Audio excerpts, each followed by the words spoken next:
Assalamualaikum warahmatullahi wabarakatuh. Waalaikumsalam warahmatullahi wabarakatuh. Alhamdulillahirabbil alamin wa bihi nasta'inu ala umuri dunya waddin. Asyhadu an la ilaha illallah wahdahu la syarika lah wa asyhadu anna sayyidana Muhammadan 'abduhu wa rasuluhu la nabiyya ba'dah. Allahumma shalli wa sallim wa barik ala hadzal nabiyil karim wa ala alihi wa ashabihi ajma'in, amma ba'du. Pengurus beserta jajaran yang sama kita hormati, para alim, para ulama, tokoh agama, tokoh masyarakat, para imam, Bapak RW, Bapak RT, Bu RW, Bu RT yang sama kita hormati, hadirin wal hadirat dan jemaah yang dimuliakan. Mudah-mudahan kita semua dimuliakan oleh Allah Subhanahu wa taala. Bersyukur kita kepada Allah Subhanahu wa taala dengan mengucapkan alhamdulillahirabbil alamin. Alhamdulillah, sampai saat ini begitu banyak nikmat dan karunia yang masih Allah curahkan kepada kita. Di antara nikmat yang begitu besar hari ini Allah kasih kepada kita, Bapak Ibu yang berbahagia, alhamdulillah kita masih bisa mensyukuri nikmat yang kebanyakan di antara manusia. Kata Nabi, lupa untuk disyukuri oleh manusia. Kata Nabi, Bapak Ibu yang berbahagia, ni'matani maghbunun fihima katsirun minan nas. Dari sekian banyak nikmat yang Allah turunkan kepada kita para hamba-hambanya, ada dua nikmat yang paling sulit untuk disyukuri. Sehingga kata Nabi, kebanyakan di antara manusia lalai dan lupa untuk bersyukur terhadap nikmat ini. Mana dua nikmat yang Allah yang Nabi sampaikan itu? Yaitu as-sihah wal faragh, nikmat sehat dan waktu luang. Alhamdulillah Bapak Ibu dan jemaah yang berbahagia, datang kita ke masjid melaksanakan sholat subuh berjemaah di pagi hari ini karena dua-duanya Allah kasih kepada kita. Allah kasih kesehatan, alhamdulillah kesehatan itulah yang kita bawa menuju ke masjid ini. Barangkali ada mungkin saudara kita, jemaah kita, pengen dia rasanya datang sholat subuh berjemaah, tapi apa boleh dikata, sehat tak Allah kasih sama dia. Ibu tak ikut, kata bapak di rumah, itulah Pak, Mama sebetulnya pengen ikut aja, cuman kaki Mama ini lagi ngilu betul nih katanya. Entah terlalu banyak minum sirup pas lebaran kemarin, tak tahulah. Sehat Allah kasih.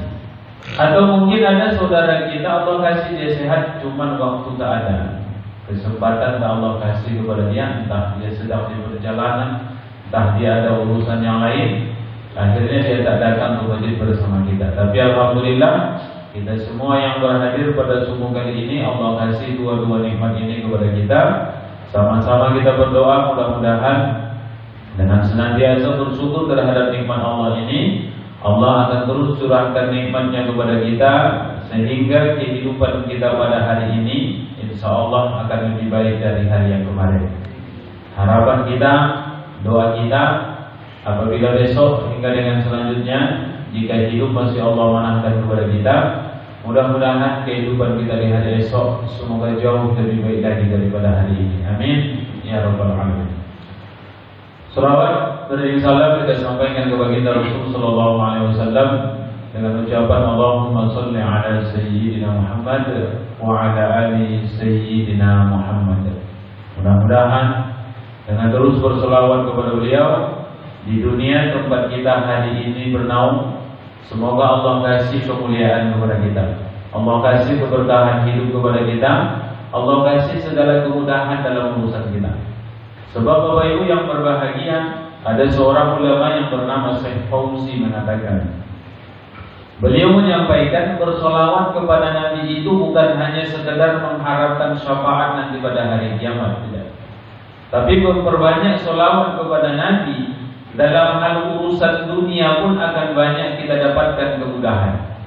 Bahkan beliau mengatakan, "Fa'idza kunta fi dhaikin aw fi fakirin aw fi maridun fa shalli 'ala nabi." Kalau kalian sedang dirundung masalah, kata beliau, atau kalian sedang dalam kesulitan, bahkan ada di antara kalian yang diuji oleh Allah dengan sebuah penyakit, ada berubek ke sana kemari, semua dokter sudah didatangi, rupanya tak kunjung sehat, maka kata beliau, banyak-banyaklah kalian bersolawat kepada Nabi. Kenapa demikian Bapak Ibu yang berbahagia? Beliau sampaikan, sekalipun penyakit itu telah divonis oleh dokter takkan bisa sembuh, dengan izin Allah, yakin tidak ada yang tidak mungkin. Innama amruhu idza arada syai'an ay yaqula lahu kun fayakun. Bapak Ibu sekalian jemaah yang berbahagia, ada sahabat saya yang mengalami tentang keutamaan sholawat ini. Beliau, sahabat saya ini seorang imam di salah satu masjid di Pekanbaru. Masjidnya tempatnya berada di Pasar Said, namanya Jami'atuz Zahid. Sahabat saya ini Bapak Ibu yang berbahagia sekaligus kepala sekolah saya dulu. Ternyata di bawah telinganya ini tumbuh benjolan, Pak.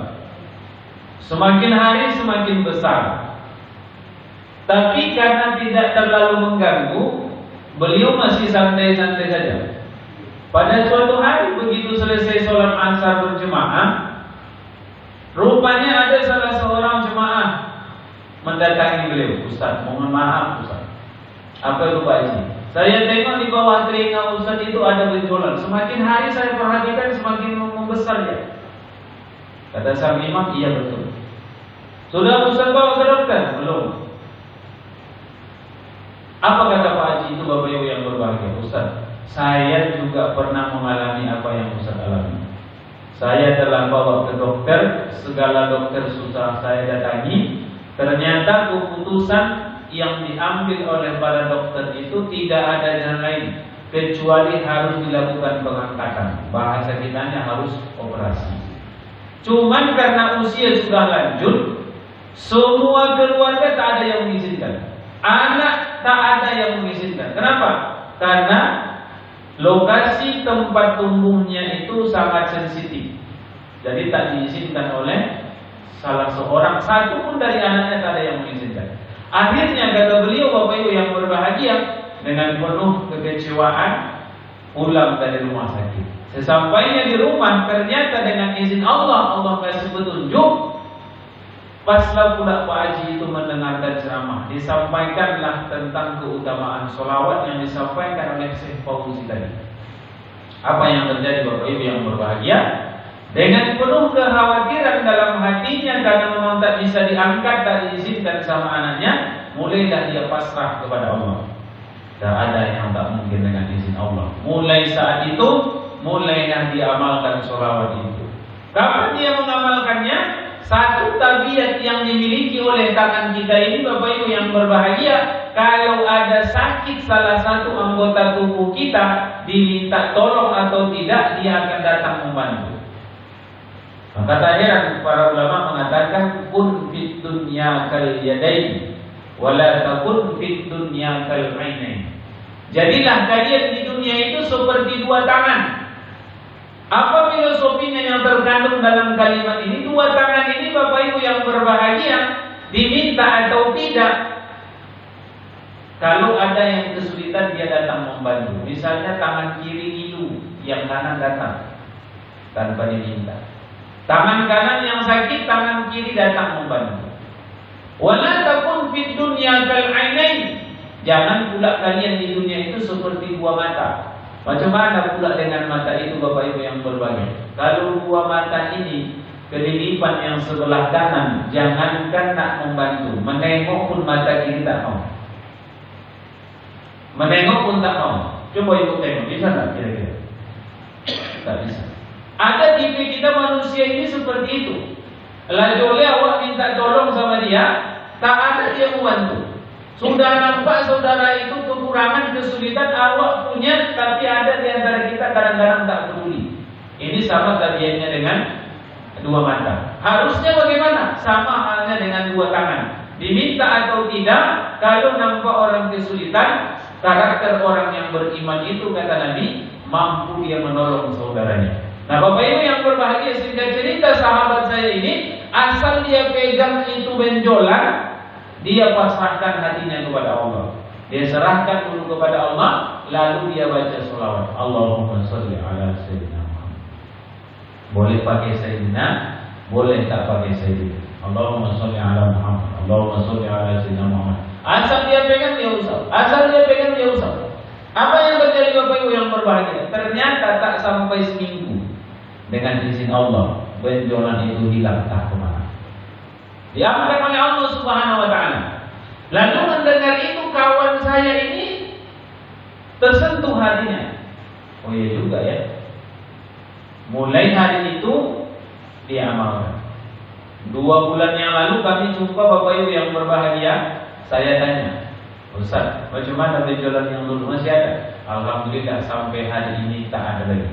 Dengan apa Bapak Ibu yang berbahagia? Dengan izin Allah. Keutamaan bersolawat kepada baginda Rasulullah Sallallahu Alaihi Wasallam. Maka kita awali kajian kita dengan memperbanyak solawat. Allahumma salli ala Sayyidina Muhammad wa ala ali Sayyidina Muhammad. Apalagi nanti pada hari kiamat. Berharap kita mudah-mudahan dengan solawat yang kita baca, kita mendapatkan syafaat dari baginda Rasul, diakui sebagai umatnya, dan bisa berkumpul bersama beliau di dalam surganya Allah. Amin ya rabbal alamin. Bapak Ibu dan jemaah yang berbahagia, hari ini kita telah berada pada tanggal 11 Zulqa'dah. Iya Pak, tanggal 11 Zulqa'dah. Artinya Bapak Ibu yang berbahagia, 11 hari sudah Allah kasih kesempatan yang sangat baik kepada kita. Kesempatan untuk apa Bapak Ibu dan jemaah yang berbahagia? Kesempatan untuk mengumpulkan amal ibadah sebanyak-banyaknya. Kenapa disebut kesempatan untuk mengumpulkan amal ibadah sebanyak-banyaknya? Karena bulan Zulqa'dah ini termasuk bulan yang istimewa di hadapan Allah. Allah sendiri yang mengatakan pada surat At-Taubah ayat 36. Bismillahirrahmanirrahim. Inna iddatash syuhuri 'indallahi 12 syahran fi kitabillah yawma khalaqas samawati wal arda minha arba'atun hurum. Allah katakan dalam ayat ini Bapak Ibu dan jemaah, Allah tetapkan bilangan bulan itu ada 12 bulan. Mana yang 12 bulan itu? Itu yang kita kenal dengan bulan Qamariyah. Muharram, Syafar sampai dengan Zulqa'dah, Zulhijjah. 12 bulan lamanya. Dari yang 12 bulan itu, minha arba'atun hurum. Ada 4 bulan yang disebut Allah sebagai bulan haram. Kenapa disebut bulan haram? Karena bulan ini memiliki keutamaan dan keistimewaan dibandingkan dengan bulan-bulan yang lain. Apa keistimewaannya? Salah satu disampaikan oleh Imam Ibnu Abbas radhiyallahu anhu, beliau mengatakan setiap amal ibadah yang dikerjakan pada bulan ini Allah akan lipat gandakan pahalanya. Beda nilainya beribadah selama bulan haram dengan beribadah selama bulan Syawal kemarin.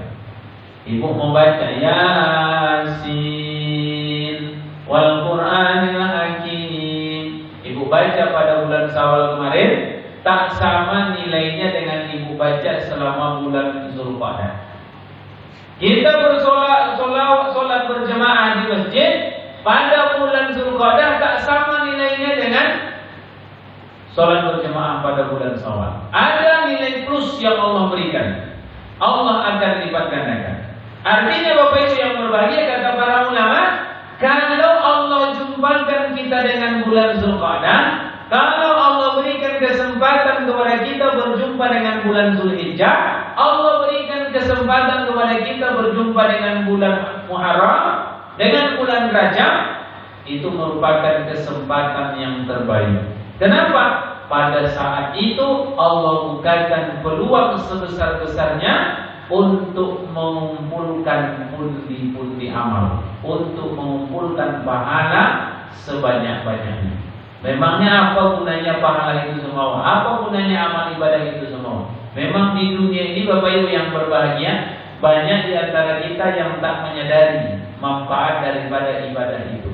Padahal kalau kita renung-renungkan betul, kita sadar-sadari betul, ketika kita beramal ibadah kepada Allah, secara nyata di dunia akan banyak manfaat yang akan kita dapatkan.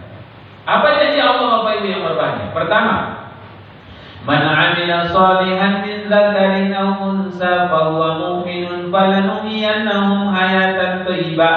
Siapa yang beriman dan beramal dalam kehidupan dunia, kata Nabi Bapak Ibu yang berbahagia, kata Allah, baik dari golongan laki-laki dan golongan perempuan, falanuhyiyannahu hayatan thayyibah. Allah akan memberikan kepada dia kehidupan yang bahagia di dunia. Manfaat dari amal ibadah itu ternyata beriman kita, beramal kita dalam kehidupan untuk urusan dunia, Allah akan kasih kebahagiaan kepada kita. Hayatan thayyibah. Allah akan kasih kehidupan bahagia. Cuman masalahnya Bapak Ibu yang berbahagia, kebanyakan di antara kita ini tak menyadari.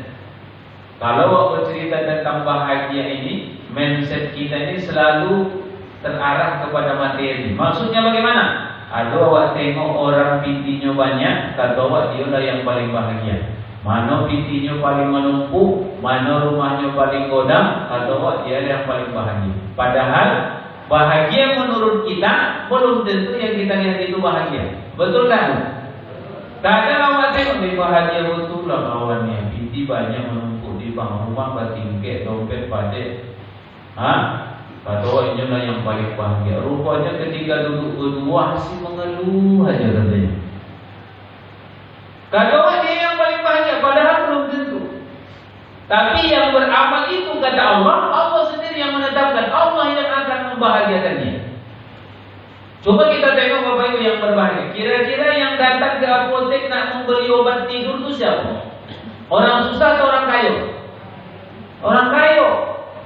Saya kawan punya apotek Bapak Ibu yang berbahagia, pernah saya bercanda sama beliau. Pak, siapa yang paling banyak datang membeli obat tidur ke rumah ke apotek itu? Orang kaya lah, orang miskin jangankan untuk membeli obat tidur, membeli goreng pun kadang-kadang susah. Artinya Bapak Ibu yang berbahagia secara harta dia banyak, tapi mohon maaf nak memejamkan mata pun kadang-kadang susah ya. Tapi ada saudara-saudara kita itu saya sering saksikan, itu saya melihat. Ada saudara-saudara kita yang pakaian seragam kuning itu, Pak. Begitu mereka bekerja, capek, letih, mengantuk matanya, lalu dia di bawah pohon di tepi jalan. Pernah yang lihatmu? Ada orang hidupnya susah secara materi, tapi hatinya ternyata tenang. Tapi sebaliknya ada orang yang serba kecukupan dalam harta, hatinya tak pernah tenang. Tapi ketika kita mau beramal dalam kehidupan, Allah akan berikan ketenangan itu.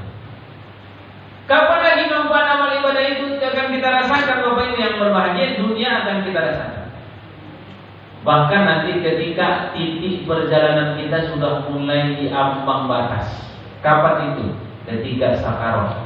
Ketika kita sudah sampai kepada titik sakarat itu, di situ baru merasakan. Nampaklah manfaat daripada amal ibadah itu. Maka kata Nabi Bapak Ibu yang berbahagia, ketika kita sudah sampai kepada titik sakarat itu, Allah akan bukakan layar. Diperlihatkan mana amal baik, mana amal buruk. Maka tak heran banyak di antara saudara-saudara kita ketika dia nak berangkat, diangkat, dicabut oleh malaikat itu ruhnya, ada yang pergi dengan penuh dengan senyuman. Kenapa? Allah bukakan layarnya. Tapi ada pula di antara saudara kita itu, begitu dia nak berangkat itu, nengok raut wajahnya saja awak takut. Sangat menyeramkan. Kenapa? Allah bukakan layar. Maka Bapak Ibu yang berbahagia, di situ baru kita rasakan manfaat amal ibadah itu. Lalu yang paling dahsyat itu bagaimana? Yang paling dahsyat itu nanti ketika perjalanan kita di dunia berakhir, masuk perjalanan selanjutnya. Apa itu perjalanan selanjutnya? Titik awal dari perjalanan akhirat yang kita kenal dengan alam barzakh atau kuburan. Yasma'ul maisarasan Kata Nabi, ketika ruh kita sedang berpisah dengan jasad, berubah nama kita menjadi almarhum, berubah nama kita menjadi bangkai, berubah nama kita menjadi mayit. Kita akan diantarkan ke sebuah tempat yang bernama alam barzakh atau kubur. Siapa yang mengantarkan kita? Kata Nabi ada 3. Ahluhu wa maluhu wa amaluhu. 3. Keluarga, harta, amal. Tapi dari yang 3 ini 2 akan pulang, kata Nabi. Wa yarji'u isnani. 2 akan pulang. Siapa yang pulang? Ahluhu, keluarga, suami tercinta, istri tersayang, anak yang disanjung-sanjung, jiran tetangga yang dibanggakan, karib kerabat yang kita banggakan, mereka akan pulang. Ada yang ikut masuk ke dalam Bu? Ada? Janji sehidup semati itu ada? Berarti hanya sampai di bibir saja. Betul tak? Tak ada. Mereka akan pulang.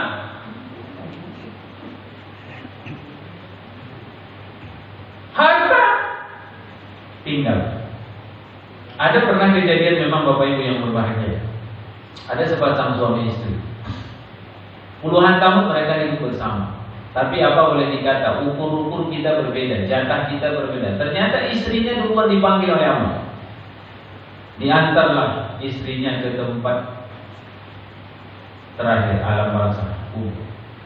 Pulang dari sana Bapak Ibu yang berbahagia, 1 hari, 2 hari, 3 hari, sampai seminggu, 2 minggu.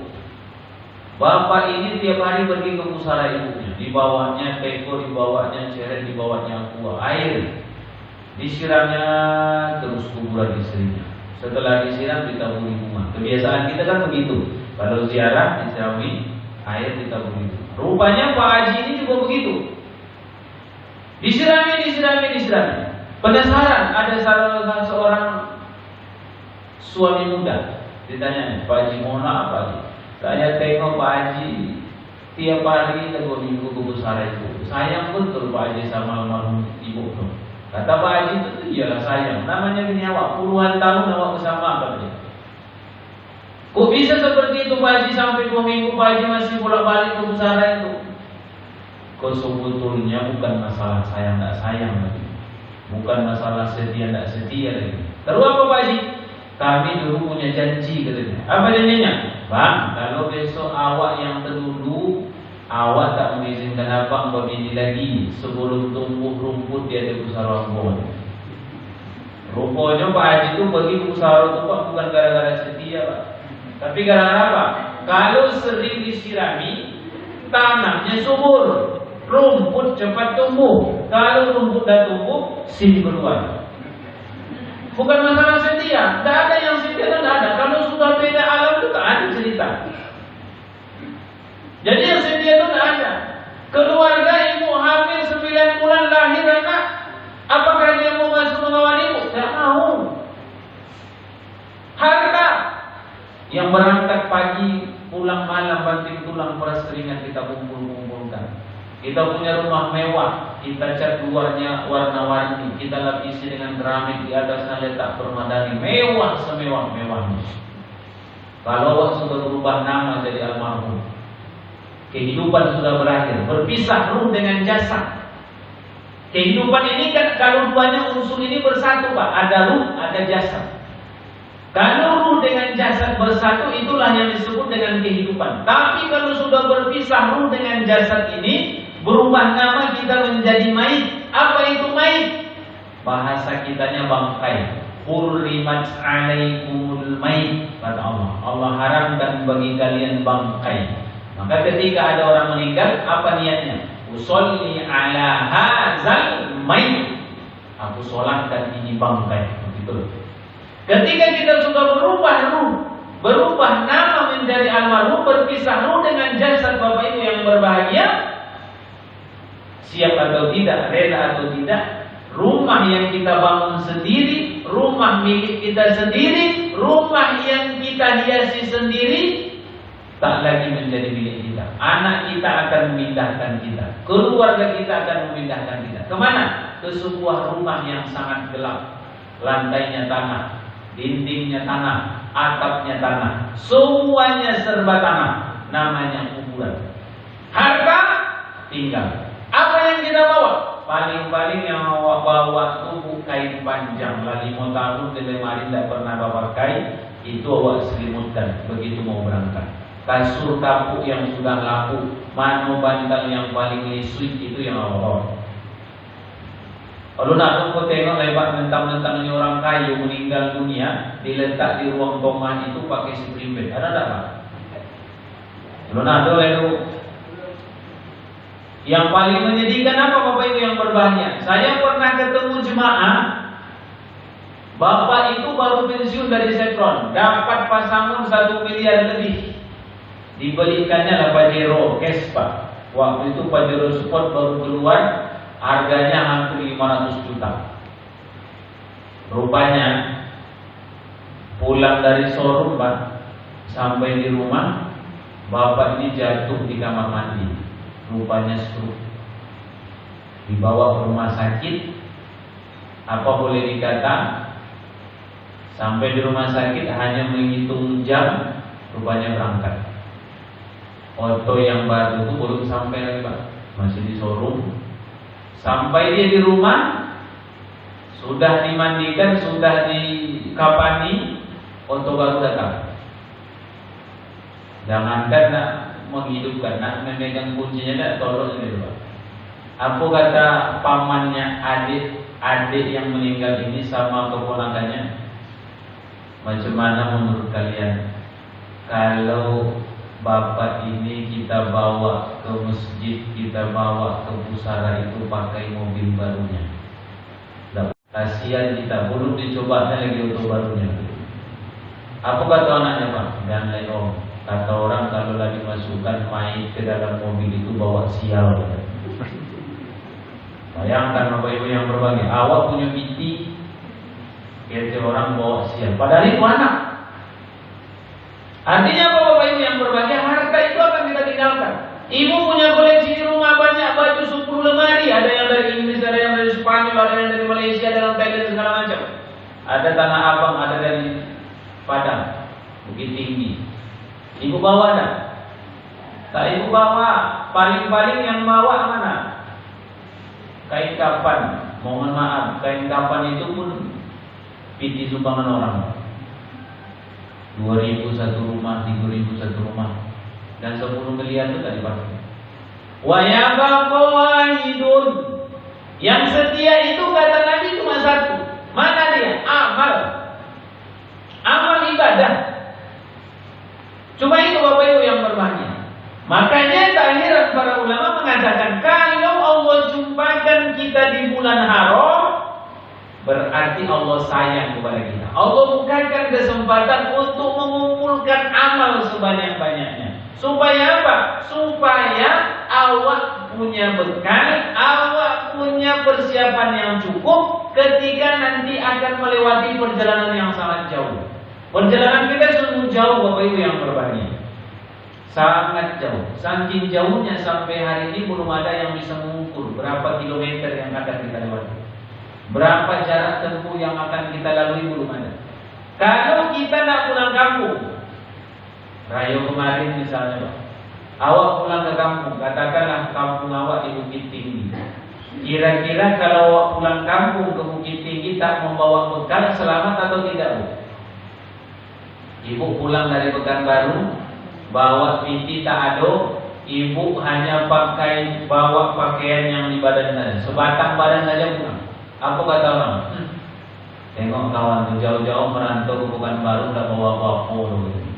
Bagus awak di kampung mulai, alhamdulillah masih bisa lah. Tapi kalau ibu pulang kampung, bawa piti banyak, kira-kira apa yang terjadi? Dompet pade, mobil manggile, apa-apa bawa binyombe. Apa kata orang? Hebat. Apalagi bawa oleh-oleh banyak. Ibu bagi-bagi jilbab, walaupun jilbabnya kredit kan tak tahu orang bawa. Yang jelas ibu bagi-bagi, bawa-bawa mobil yang mengkilat, walaupun mobil rental, tak tahu orang. Yang jelas awak punya persiapan yang bekal, dihormati orang. Hebat bapak tu. Tapi kalau tak membawa bekal yang cukup, sengsara awak. Itu perjalanan yang sangat singkat, dari sini ke Sumber paling 6 jam 5 jam. Kalau ini perjalanan kita ini sangat jauh, Pak. Saking jauhnya sampai hari ini belum ada yang bisa mengukur berapa kilometer yang akan kita lewati. Berapa hari kita, berapa tahun kita akan meniti perjalanan itu, sangat jauh. Maka tak heran Allah mengatakan wa tazawwadu, berbekallah kalian. Perjalanan kalian ini sangat jauh. Wa inna khairaz zadi taqwa, dan sebaik-baik bekal itu adalah ketakwaan kepada Allah. Salah satu sarana ketakwaan itu adalah dengan memperbanyak amal ibadah. Maka sekali lagi Bapak Ibu yang berbahagia, hari ini kita berada pada bulan Zulqa'dah, bulan di mana Allah lipat gandakan pahala sebanyak-banyaknya. Kalau kita ingin mengumpulkan bekal sebanyak-banyaknya, inilah kesempatan yang Allah kasih kepada kita. Allah akan berikan kesempatan kepada kita untuk mengumpulkan amal ibadah sebanyak-banyaknya, terutama pada bulan Zulqa'dah. Habis bulan Zulqa'dah, masuk bulan Zulhijjah. Masuk bulan Zulhijjah, masuk bulan Muharram. Salasul mutawaliyan, kata Nabi, 3 bulan berturut-turut. Zulqa'dah, Zulhijjah, Muharram. Nah, Bapak Ibu sedang jemaah yang berbahagia, kalau hari ini tempat beramal ibadah itu dilipat gandakan oleh Allah Subhanahu wa taala, lalu apa amalan yang harus kita perbanyak? Apa amalan yang harus kita lakukan? Kalau saya sering menyampaikan kepada jemaah Bapak Ibu yang berbahagia, ada pesan Nabi yang sangat menarik. Apa kata Nabi? La tahqirunna minal ma'rufi syai'an walau an talqa akhaka biwajhi talidin. Jangan pernah sepele dengan amal ibadah. Jangan pernah sepele dengan amal kebaikan. Walau an talqa akhaka biwajhi talidin. Walaupun hanya sekedar bermuka manis, senyum ketika berjumpa dengan saudaramu. Maksudnya apa Bapak Ibu yang berbahagia? Nabi mengatakan jangan pernah sepele dengan kebaikan. Sekecil apapun yang bisa kita lakukan hari ini berupa kebaikan, lakukanlah. Sekecil apapun amal yang bisa kita perbuat hari ini, lakukanlah. Kenapa? Hari ini kita punya, besok belum tentu awak punya. Hari ini Allah kasih hidup kepada kita, mohon maaf, besok belum tentu awak hidup. Hari ini Allah kasih kesehatan kepada kita, besok belum tentu sehat. Artinya apa? Apa yang bisa hari ini kita lakukan, lakukan. Kata Nabi, apabila kalian berada di pagi hari, gak usah tunggu sampai sore, karena sore belum tentu menjadi milik kita. Kalau kita berada di sore hari, bisa berbuat kebaikan, lakukanlah. Gak usah tunggu sampai pagi, karena pagi belum tentu menjadi milik kita. Maksudnya apa? Apapun amal yang bisa kita lakukan, apapun kebaikan yang bisa kita perbuat hari ini, perbuatlah. Misalnya, kalau rasa-rasanya kita bisa berimpak 2.000 di pagi hari ini, berimpaklah dengan 2.000. Tak usah waktu tunggu 200.000. Kadang-kadang bisikan setan ini luar biasa, Pak. Apa kata dia? Begitu awak nak masukkan PT 5.000, 5.000 tunggulah dulu, kumpul-kumpul agak 50 kan agak enteng sedikit memasukkannya di muka orang katanya. Kalau terkumpul PT 50.000, kira-kira yang ingat kota impak atau tidak? Nah, ingat dia kota impak lagi dong. Mau dimasukkan, jangan, Samsu dapat 3 buku itu. Dibisikannya kita. Ibu bisa menimpak 2.000, ibu impakkan 2.000. Jangan ibu tunggu sampai 200.000. Kalau terpegang PT 200.000, yakinmu yang ibu ingat bukan kota impak lagi. Yang ibu ingat apa? Tuh, dia lama yang tua ada yang 2 jilbab baru tua. Dibisikkan sama setan itu. Kalau awak bisa bersedekah 1 sisir pisang, sedekahkanlah 1 sisir. Tak usah tunggu 1 tandan. Yakin awak kalau punya pisang 1 tandan, yang ingat bukan sama tetangga sebelah. Awak ingatnya sama siapa? Sama tukang goreng pisang. 75.000 tak kemana omongan. Bisikan setan itu macam-macam Bapak Ibu yang berbahagia. Kita berbuat hari ini apa yang bisa kita lakukan? Kalau bercerita tentang amal ibadah secara khusus pada bulan Zulqa'dah ini memang tak ada. Hanya para ulama menganjurkan perbanyak puasa sunnah. Termasuk di dalamnya Ibnu Umar, termasuk di dalamnya Sufyan Ats-Tsauri. Beliau mengatakan waktu yang paling aku sukai untuk melaksanakan puasa sunnah itu adalah pada bulan Haram, termasuk Zulqa'dah. Tapi terlepas daripada itu Bapak Ibu yang berbahagia, apa yang bisa kita perbuat? Apa yang bisa kita lakukan, lakukan. Sekali lagi Allah mengatakan wa ma tadri nafsum madza taksibuna. Tidak ada di antara orang yang tahu apa yang akan terjadi besok hari.